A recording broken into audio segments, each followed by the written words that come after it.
Shalom, Bapak Ibu Saudara yang dikasihi oleh Tuhan, puji Tuhan, kita berjumpa kembali dalam program Renungan Keluarga Kristen. Bapak Ibu Saudara, mari kita bersatu di dalam doa. Bapa kami yang di sorga, terima kasih untuk kebaikan Tuhan. Terima kasih pertolongan Tuhan dalam hidup kami. Kami mengucap syukur ya Allah. Tuhan menolong, Tuhan menopang, Tuhan berikan kekuatan bagi setiap kami. Terima kasih, kami Tuhan memerlukan firman-Mu, kami Tuhan memerlukan sabda-Mu. Pujian hanya bagi-Mu ya Allah, Sang Pemilik firman. Pujian hanya bagi-Mu Allah yang adalah firman yang hidup bagi kami. Tuhan, nyatakanlah itu bagi kami. Buatlah kami mengerti, buatlah kami memahaminya. Demi nama Tuhan Yesus Kristus Allah yang hidup, pikiran kami, hati kami bawa untuk mendengarkan firman Tuhan. Dalam nama Tuhan Yesus Kristus, haleluya, amin. Bapak Ibu Saudara yang dikasihi oleh Tuhan, perikop perenungan kita hari ini terambil dari Nahum pasal 3. Nahum pasal 3 adalah bagian terakhir dari kitab Nahum. Ada 19 ayat dan saya hanya membacakan sampai ayat yang ke-7 saja Bapak Ibu Saudara. Demikianlah sabda Tuhan. Celakalah kota penumpah darah itu, seluruhnya dusta belaka, penuh dengan perampasan dan tidak henti-hentinya penerkaman. Dengar lecut cambuk dan derak-derik roda. Dengar kuda lari menderap dan kereta meloncat-loncat. Pasukan berkuda menyerang, pedang bernyala-nyala dan tombak berkilat-kilat. Banyak yang mati terbunuh dan bangkai bertimbun-timbun. Tidak habis-habisnya mayat-mayat. Orang tersandung jatuh pada mayat-mayat. Semuanya karena banyaknya persundalan si perempuan sundal yang cantik parasnya dan ahli dalam sihir, yang memperdayakan bangsa-bangsa dengan persundalannya dan kaum-kaum dengan sihirnya. Lihat, aku akan menjadi lawanmu, demikianlah firman Tuhan semesta alam. Aku akan mengangkut ujung kainmu sampai ke mukamu dan akan memperlihatkan auratmu kepada bangsa-bangsa dan kemaluanmu kepada kerajaan-kerajaan. Aku akan melemparkan barang keji ke atasmu, akan menghina engkau dan akan membuat engkau menjadi tontonan. Maka semua orang yang melihat engkau akan lari meninggalkan engkau serta berkata, Niniwe sudah rusak. Siapakah yang meratapi dia? Dari manakah aku akan mencari penghibur-penghibur untuk dia? Diberkati oleh Tuhan setiap kita yang membaca, merenungkan dan melakukan firman Tuhan dalam hidup tiap-tiap hari. Bapak Ibu Saudara yang dikasihi oleh Tuhan, Nahum pasal 3 ini menjelaskan bagaimana Tuhan akan menyatakan penghukumannya atas Niniwe. Tuhan menyatakan penghukumannya atas Niniwe dengan alasan. Dengan jelas disebutkan di dalam Nahum pasal 3 di ayatnya yang pertama. Celakalah kota penumpah darah, seluruhnya dusta belaka, penuh dengan perampasan dan tidak henti-hentinya penerkaman. Dilanjutkan di ayat yang keempat, semuanya karena banyaknya persundalan si perempuan sundal, yang cantik parasnya dan ahli dalam sihir, yang memperdayakan bangsa-bangsa dengan persundalannya dan kaum-kaum dengan sihirnya. Inilah alasan jelas mengapa Niniwe dihancurkan oleh Tuhan. Inilah alasan dasar kenapa Tuhan menghukum Niniwe. Bapak Ibu Saudara, kalau kita memperhatikan, Tuhan menghukum Niniwe dalam bagian ini dijelaskan bukan karena satu dosa, tapi karena dosa yang dilakukan terus-menerus dan berulang-ulang. Dosa yang terus-menerus dilakukan dan berulang-ulang, sehingga dosa itu sampai menjadi karakter bagi mereka. Jadi kalau orang mengingat Niniwe, orang langsung mengingat kota penumpah darah. Orang mengingat Niniwe adalah kota yang penuh dusta.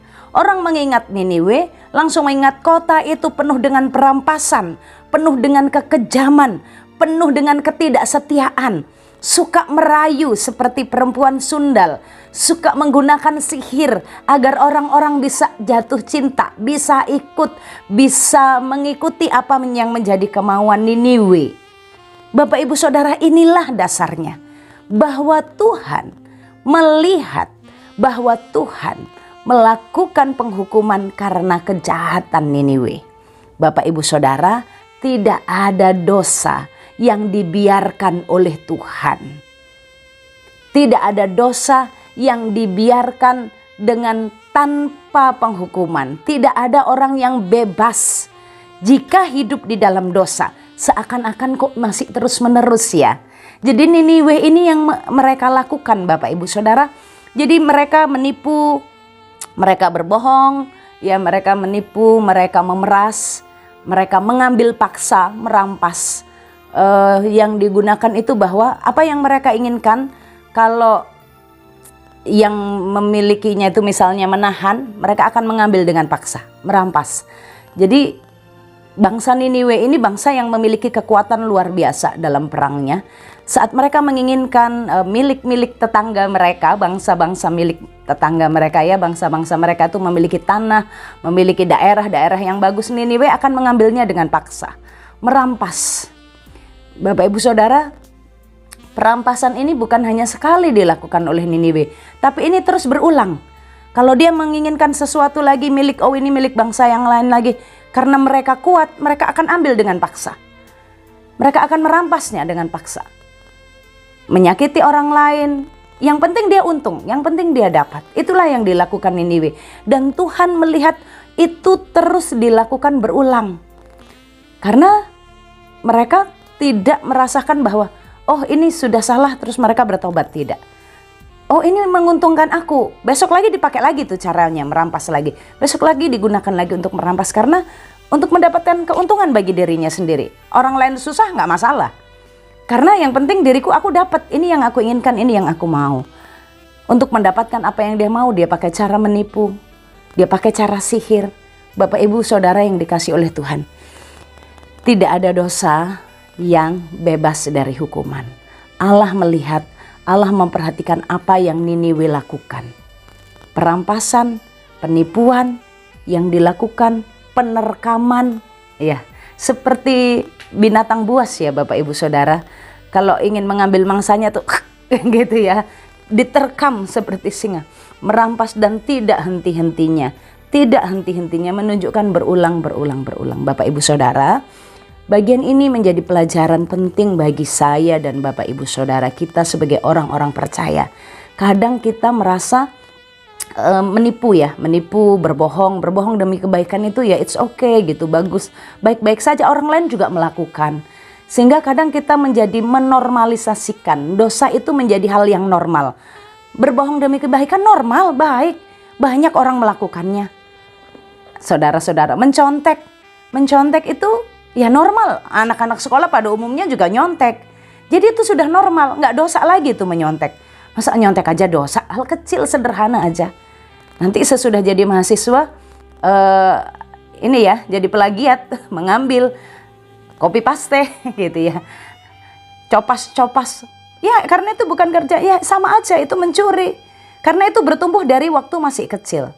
Nanti sesudah bekerja di tempat kerja, itu bukan pekerjaannya tapi itu pekerjaan temannya, dia ambil cara pekerjaannya, diambil mungkin hasil pekerjaan temannya dan itu diakui sebagai hasil pekerjaannya. Terbiasa, karena mungkin dia merasa kuat, dia tekan yang lain, dia tekan yang lebih rendah dengan untuk mengerjakan hal-hal yang menguntungkan baginya. Banyak. Hati-hati Bapak Ibu Saudara. Dari bagian ini kita belajar bahwa Tuhan melihat apa yang kita perlakukan kepada orang lain. Bagaimana kita memperlakukan orang lain. Tuhan melihat apa yang sedang kita kerjakan. Yang kedua, kita belajar hati-hati. Jangan menormalkan dosa. Dosa yang dinormalkan terus-menerus akan menjadi karakter. Dosa bukan berbicara tentang apa yang kita lakukan. Akhirnya dosa itu jika dinormalkan, jika dibiasakan menjadi siapa kita. Misalnya tadi seperti Yakub si penipu, karena hari-harinya itu yang dia kerjakan. Yakub si pelahap misalnya gitu. Ya karena dia rakus. Si penerkam, si penumpah darah, si perampas. Bapak Ibu Saudara, Bapak Ibu jika punya anak ya di rumah dan mungkin lebih dari satu. Ada anak-anak yang berkarakter menjadi perampas. Kenapa karakternya perampas? Karena awalnya sebenarnya dia tidak perampas. Tapi ini dimulai dari satu hal. Misalnya si adik menginginkan milik kakaknya, mungkin dari sebuah es krim. Es krim si adik sudah habis dan dia pingin punya kakaknya masih ada. Lalu dia menginginkan punya kakaknya dengan cara menangis. Tangisan itu paksa, itu tantrum. Dan orang tua membiarkan, ayolah kak, ngalah aja, kasih aja. Ini pendidikan yang tidak tepat Bapak Ibu Saudara. Karena si adik akan terus menjadi perampas, itu masih es krim. Besoknya lagi. Kakak punya yang lain, entah sepatunya kalau sudah satu ukuran, entah bajunya karena mirip, entah mainannya, entah apapun yang dia inginkan itu masih dari kakaknya. Lain lagi, nanti lain lagi di luar juga begitu. Dia menginginkan punya orang lain, akhirnya menjadi seperti Niniwe, si perampas. Dimulai dari hal sederhana. Hati-hati Bapak Ibu Saudara, mendidik anak-anak kita di dalam kebenaran Tuhan. Dan kita, jika kita tahu apa yang sudah kita lakukan hari ini itu tidak berkenan di hadapan Tuhan, stop. Jangan teruskan. Karena jika diteruskan itu akan menjadi karakter kita. Dan lihatlah siapa yang bisa lolos dari penghukuman Tuhan. Di bagian ayat 8 sampai dengan ayat yang ke-19 itu menceritakan bagaimana Tuhan akan menghancurkan Niniwe sampai sehancur-hancurnya. Dan Tuhan katakan, sekalipun kamu memperbanyak anggota prajurit-prajuritmu, sekalipun engkau memiliki kekuatan, sekalipun engkau memiliki kehebatan, sekalipun engkau menambah jumlah tentaramu sampai seperti bintang di langit, ya, itu tetaplah tidak bisa melindungi mereka dari penghukuman Tuhan. Bapak Ibu Saudara, mari kita waspada. Jangan membiarkan dosa terus-menerus berlanjut sehingga menjadi karakter dalam kehidupan kita. Masakan kita anak Tuhan, tapi karakternya bukan karakter Tuhan. Kita diingatkan Tuhan Yesus Kristus menciptakan kita serupa dan segambar dengan Allah. Maka selayaknya lah dan seharusnya lah kita ini berkarakter Tuhan, bukan berkarakter dosa.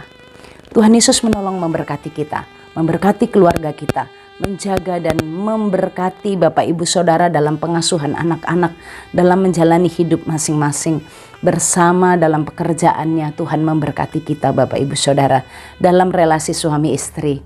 Stop terus-menerus berdosa. Stop melakukan kebiasaan dosa. Tuhan menolong memberkati pasangan-pasangan yang ada untuk hidup dalam kejujuran, untuk hidup dalam berkat-berkat Tuhan, dalam penyertaan Tuhan. Tuhan menolong kita, mari kita berdoa.